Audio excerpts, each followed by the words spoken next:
كلمة حرفين ود. Good morning, Renoir. حلو اسمك بيشبهك. Je suis réalisateur et producteur occasionnel, en quelque sorte. يا مسيو زلمة عمره 70 عم سنة. بتخبرني كات؟ J'ai passé mon enfance à Zahle et ensuite, à l'âge de 9 ans, on est descendu à Beyrouth. Mon père a changé de poste de travail et on est descendu à Beyrouth. J'ai été coupé très vite de mes racines zahliotes. Bon, évidemment, dès mon jeune âge, j'avais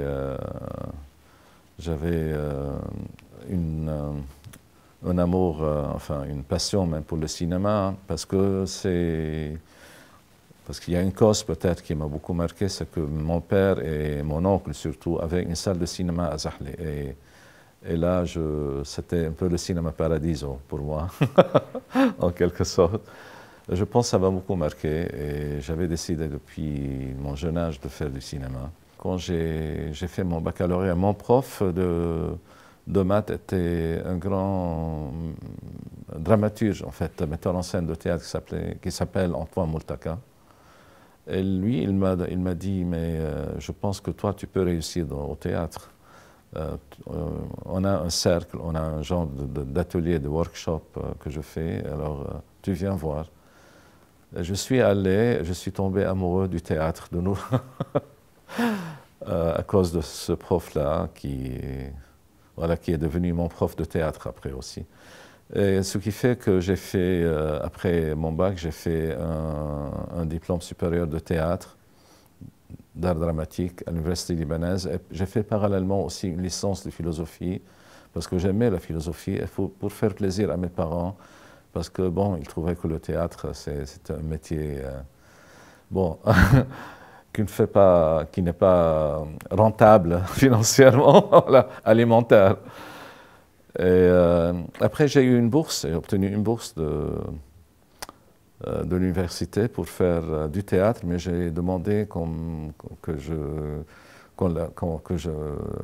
la change pour le cinéma au théâtre, et ça a marché.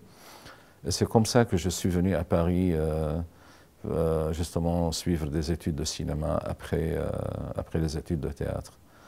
Après mes études à Paris, j'ai fait Paris 8, une maîtrise.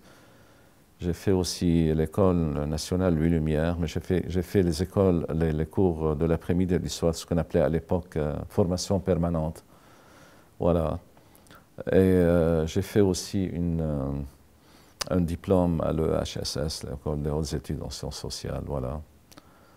Et après, je suis rentré au Liban et bon, la guerre avait commencé, voilà, juste à mon arrivée presque, à mon retour. Mais on pensait que cette guerre n'allait pas durer longtemps. Et au bout de 2 ans, je suis revenu à Paris parce que la situation était devenue très grave. À Paris, j'ai commencé un peu à travailler. J'ai même travaillé à l'INA un peu pour la formation des jeunes vidéastes, parce que la vidéo elle commençait à prendre de l'ampleur et de l'importance. Mais après, je suis retourné au Liban parce que ma femme, je me suis marié entre-temps. J'avais un fils aussi. Et ne voulait rentrer parce qu'on pensait que la situation s'est calmée. Et à notre retour, la guerre a repris, parce qu'en fait, au Liban, on n'a pas eu une seule guerre, on a eu plusieurs guerres. À chaque fois, ça changeait d'acteur et de... et là, je suis resté 10 ans là-bas. J'ai d'abord travaillé dans un organisme qui s'appelle Télévision pédagogique. Je faisais des documentaires, en fait, un peu à but pédagogique. Après, j'ai intégré la première chaîne privée de la télévision libanaise qui s'appelle LBC, une chaîne qui existe toujours. J'ai fait une série, enfin, de fiction et plusieurs documentaires et magazines. Ça a duré à peu près 4 ans. Ensuite, je suis revenu à Paris parce que la guerre est devenue très dangereuse. Et j'étais dans une zone très exposée à l'époque. Et là, j'ai aussi un peu travaillé à gauche, à droite, et j'ai fait quelques petits documentaires. Et j'ai convaincu un ami producteur, Olivier Gall, de faire un film, parce que la guerre s'était arrêtée en fait, de retourner au Liban en 1992 pour faire un documentaire dont j'avais écrit le scénario.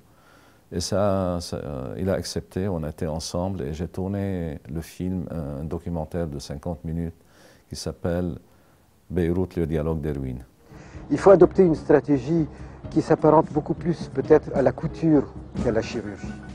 C'est-à-dire au lieu de venir découper dans le vieux centre de grandes artères, de grands gestes architecturaux, d'être beaucoup plus sage, d'adopter une attitude plus modeste, qui est de recoudre les tissus existants, de recoudre ce qui reste de ce centre avec les constructions nouvelles.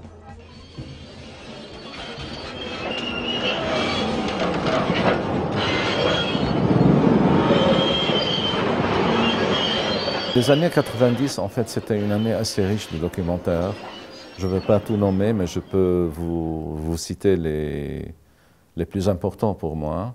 Alors, le dialogue des ruines, le film sur le musée national, parce que c'est un film que j'ai vraiment écrit et que j'ai raconté l'histoire du musée qui était sur la ligne de démarcation, qui était complètement dévasté, et comment on a pu sauver justement les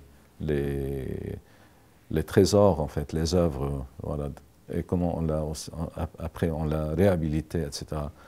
J'ai fait, c'est un film de 48 minutes à peu près, voilà.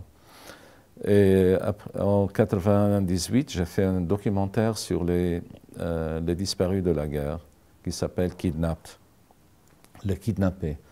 Ça parle justement des gens qui ont disparu pendant la guerre, qui ont été enlevés et jamais retournés. On évaluait le nombre à 18 000 disparus. Et j'ai fait ce film-là avec la directrice de la association des parents des disparus, qui s'appelle Wadat Halwani. Et ce film-là, vraiment, c'était un film très dur à faire parce que en fait, le point de vue que j'ai choisi, j'ai opté pour les parents, enfin l'attente et l'espoir du retour des disparus du côté des parents. Et là, j'ai entendu les témoignages de parents et je l'ai filmé, c'était très poignant. Bref, ce film vraiment est une œuvre pour moi majeure personnellement dans mes documentaires. Après, je suis passé à la fiction, mais ça ne veut pas dire que d'un coup, parce que j'avais écrit plusieurs scénarios, mais ça n'aboutissait pas. Problème de production, problème de... Voilà, vous savez très bien comme c'est difficile. Et ce l'est toujours d'ailleurs. Mais j'ai réussi à faire mon premier film de fiction en 2002, tourné en 2002 et fini en 2004. Parce que faute des moyens, j'attendais que l'argent vienne, etc. Il s'appelle La ceinture de feu. C'est une adaptation d'un roman d'un ami à moi, un écrivain, Rachid El-Daïf. Quand j'ai fait La ceinture de feu en 2002, tout le monde me disait « Mais pourquoi tu travailles encore sur la guerre? La guerre est finie, tu travailles sur autre chose. » Ma réponse était « Je ne peux pas faire autre chose, je dois commencer par sortir mes angoisses que j'ai vécues intensément, ma peur et tout ça. Et après, je passe à autre chose. Et voilà, c'était une nécessité de faire un film sur la guerre pour moi. Ensuite, j'ai écrit 2-3 scénarios, mais j'ai réussi à faire le deuxième en 2009, qui s'appelle « Que vienne la pluie », Chatiadeni en arabe. Dans ce film, je reviens au thème des disparus, mais dans le sens contraire, c'est-à-dire ça parle du retour d'un homme qui a disparu pendant 20 ans. Et c'est le retour, entre parenthèses, impossible en quelque sorte. حادث سيارة. حدا مات؟ لا ما حدا مات، ما حدا مات، حل عن ربي، قومي انت وياه بقى. ما تحكي هيك مع بيك. صار لي 20 سنة عايش بلا بي.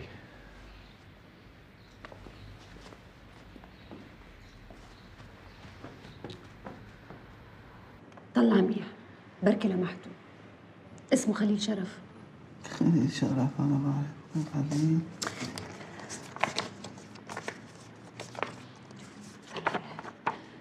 Dans le film Que vient la pluie, qui parle justement des séquelles, c'est-à-dire de ces gens, on ne sait jamais où ils sont partis, et surtout dont les parents n'ont pas fait le deuil. Et ça, c'est une situation très difficile. جوزك ما بعرف. C'est peut-être récurrent, mais dans ce sens, en quelque sorte, dans ce retour un peu à la mémoire. Et il y a une chose aussi grave qui est arrivée après la guerre, politiquement, c'est qu'on voulait d'un coup effacer tout de la mémoire des gens, c'est-à-dire instaurer une amnésie comme ça, générale, comme si rien n'est arrivé. Et je pense que c'était une politique très fausse et très grave parce que on peut pas effacer des choses comme ça, comme si vous avez écrit sur un tableau et vous prenez un chiffon et des choses. Enfin, c'est impossible. Et la société libanaise, elle vit cette angoisse au fond. Elle continue à le vivre jusqu'à maintenant. Dernièrement, j'ai réussi à faire mon 3e long métrage avec un budget très modeste qui s'appelle Good Morning. C'est aussi un travail que j'ai fait. Je suis retourné à travailler avec Rachid Daïf, mais en travaillant sur un scénario original et non pas en adaptant un roman. Et c'est comme ça que le Good Morning existe et c'est la raison pour laquelle je suis ici à l'Institut du monde arabe aujourd'hui. منقوم مفهوم منكون مهزوم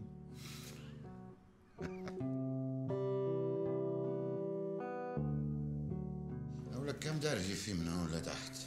هاو 3 4 5 4 6 6 8 8 9 9 10 10 11 11 12 12 حاجة تعد وراي ضيعتني